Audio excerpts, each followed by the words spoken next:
욥기는 구약 성경에서 가장 이해되지 않고 설명되지 않는 말씀 중에 하나인데, 이것이 구약의 관점에서는 특별히 율법을 따라서 살아가는 사람들에게는 이해되지 않고 설명되지 않는 말씀 중에 하나가 이 욥기입니다. 욥은 이 욥기를 이해하는 것은 사실은 1장 1절의 말씀을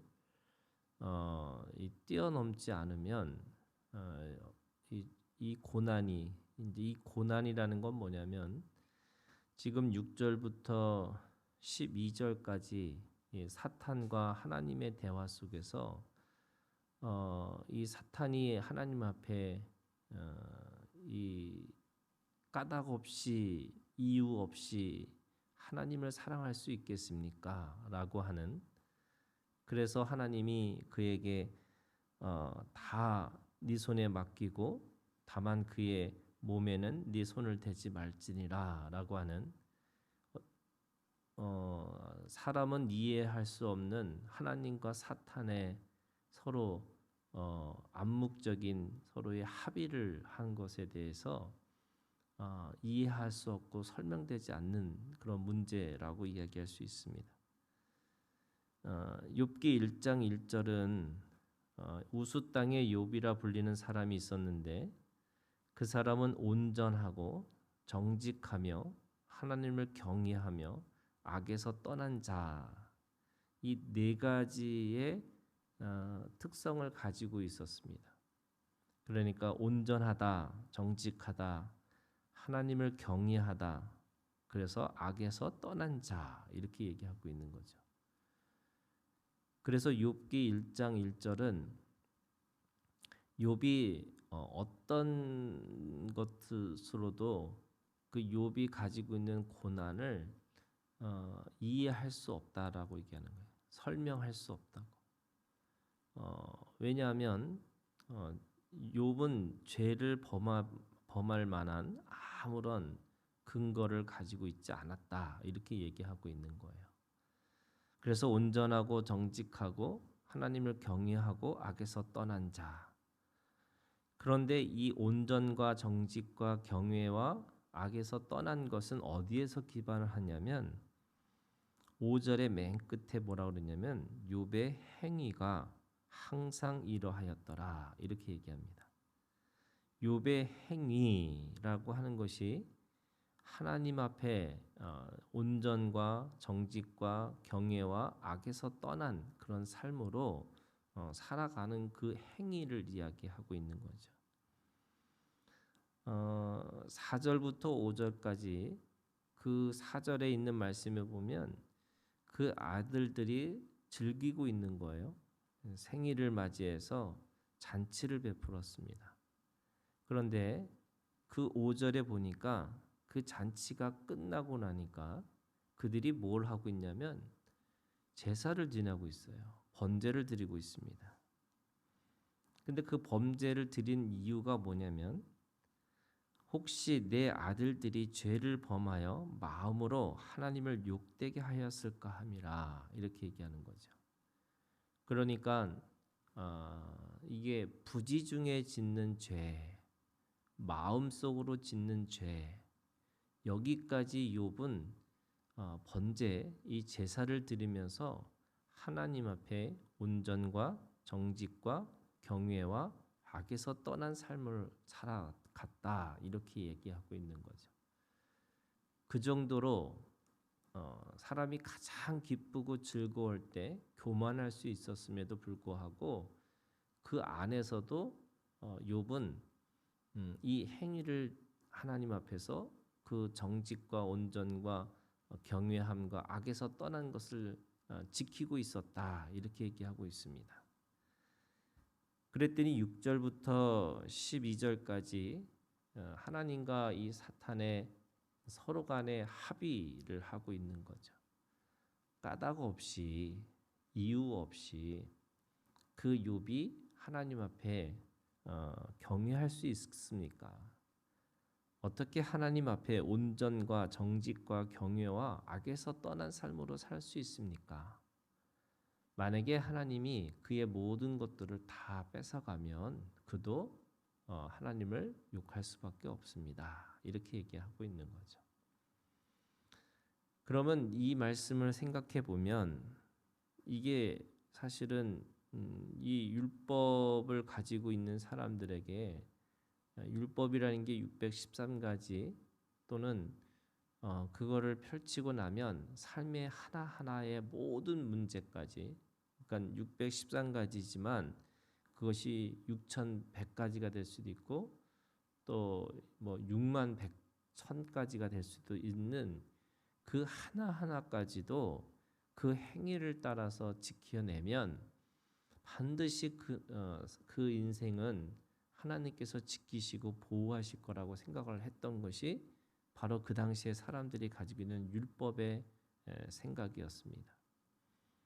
그래서 오죽하면 가장 즐거운 시간에도 혹시 내가 교만하지 않을까? 우리의 자녀들이 교만하지 않을까? 하고 번제를 드리고 있는 그 마음을 이야기하고 있는 거죠.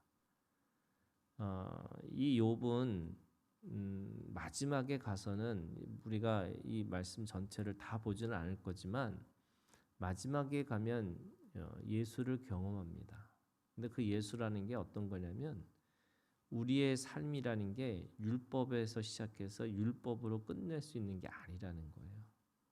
그것이 뭐냐면 이유 없이 까닭 없이라고 하는 하나님의 은혜를 경험해야지만 그 이유와 그 까닭 없는 그 하나님의 사랑을 통해서만이 우리가 온전한 율법을 이루고 살아갈 수 있다. 이렇게 얘기하고 있는 겁니다.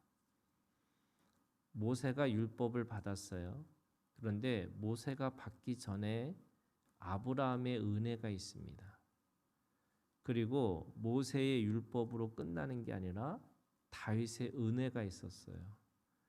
그래서 모세의 율법은 아브라함과 다윗의 은혜 속에 율법이 있다는 거예요. 그것은 뭐냐면 이 율법을 지킨다는 말씀을 지킨다는 것은 은혜로 시작해서 은혜로 마치는 것을 경험하지 않으면 그 율법을 지키면 지킬수록 사실은 우리는 늘 그 은혜 가운데, 기쁨 가운데, 감사 가운데 살 수가 없다는 거예요. 왜냐하면 율법을 통해서 우리는 하나님 앞에 자라나는 거지 그 율법이 내가 누구인지, 내가 어떤 존재인지를 가르치지 않는다는 거예요. 왜냐하면 은혜는 무조건이거든요. 근데 율법은 조건이에요. 내가 잘 지키면 복을 받고 안 지키면 저주를 받는 거예요. 그런데 은혜는요 무조건이에요. 그렇기 때문에 오늘 이 사탄이 여호와한테 하나님한테 뭐라고 그러냐면 이유 없이 까닭 없이 어떻게 저가 하나님을 사랑할 수 있겠습니까? 이렇게 얘기하는 거예요. 다시 말해서 은혜를 묻고 있다는 거예요. 우리의 삶이라는 게 그런 거예요. 우리가 하나님을 잘 믿으면 복을 받고 안 믿으면 저주받는다. 여기에 사로잡히면요. 우리가 이유 없이 까닭 없이 오는 고난을 이길 수가 없어요. 그래서 은혜를 경험하는 거예요. 우리가 율법을 경험하기 전에 은혜를 경험해야지만 율법의 이 하나님의 살아계신 말씀의 능력을 경험할 수 있는 거지. 이 율법 먼저 내가 이해하기 시작하면은 그 조건적인 그래서 하나님 앞에 내가 살아야 되는 이유 중에 내가 복을 받는 것으로만 그칠 수 있다는 거예요. 분명하게 성경은 얘기하고 있어요. 하나님 믿으면 복 받는 거다. 그런데 복을 받는 것이라 할지라도 우리가 갑자기 오는 재난, 한날의 괴로움이라는 건요. 인생을 살아가면서 누구든지 있다는 거예요. 근데 그 한날의 괴로움을 이길 수 있는 거는 은혜밖에 없어요. 그게 뭐냐면 예수 그리스도예요. 예수 그리스도는 은혜 위에 은혜가 충만해지는 거예요. 그런데 그 은혜 위에 은혜를 경험하지 않는 율법주의자들은 맨날 내가 뭔가 이 잘못된 이 삶을 살았을 때 내가 무슨 죄를 지었길래 그게 안 되면 조상의 죄까지 생각하면서 내가 이 고난 가운데 있는 것은 반드시 무슨 죄가 있다라고 생각하고 죄를 묵상하고 살아가는 거예요. 그래서 가장 기쁜 날에도 죄를 묵상하는 거예요. 내가 하나님 앞에 가장 기쁜 날에도 혹시 내가 죄를 짓지 않을까 하고 제사를 지내고 번제를 드리는 거예요. 욥은 그 당시에 가장 온전과 정직과 경외함과 악에서 떠나는 그 욥의 행위가 어떤 거냐면 철저한 율법주의자라는 거예요. 그래서 이 율법에서 오는 온전, 율법에서 오는 정직, 율법에서 오는 경외, 이 율법에서 오는 악에서 떠난 삶이라는 거는 다른 사람들하고 비교했을 때는 가장 위대하고 가장 이 멋있게 보이는 모습이라 할지라도 그 이유 없이 까닭 없이 오는 고난을 이길 수가 없다는 거예요. 그게 나중에 욥이 경험하는 은혜예요. 그래서 오늘 우리도 우리의 삶 속에서 예수라는 이 은혜에서 시작해서 은혜로 마치는 우리의 삶을 기억하라고 얘기하시는 거고, 예수를 부르고 살아가는 삶이야말로 진정한 우리에게 기쁨과 감사가 있다고 말씀하시는 거죠. 그런 의미에서 오늘 우리가 주님 안에서 이유 없이 까닭 없이 오는 이 고난을 하나님 앞에 은혜로 덮어지는, 은혜로 씻겨지는, 그래서 은혜로 기억하지 않는 그 사랑을 온전히 기억하고 살라, 이렇게 말씀하고 있는 겁니다. 오늘도 주님 안에서 은혜의 하루가 되기를 원하고 우리가 은혜의 사람이라는 것을 기억하고 살아가는 우리가 되기를 주님의 이름으로 축원합니다.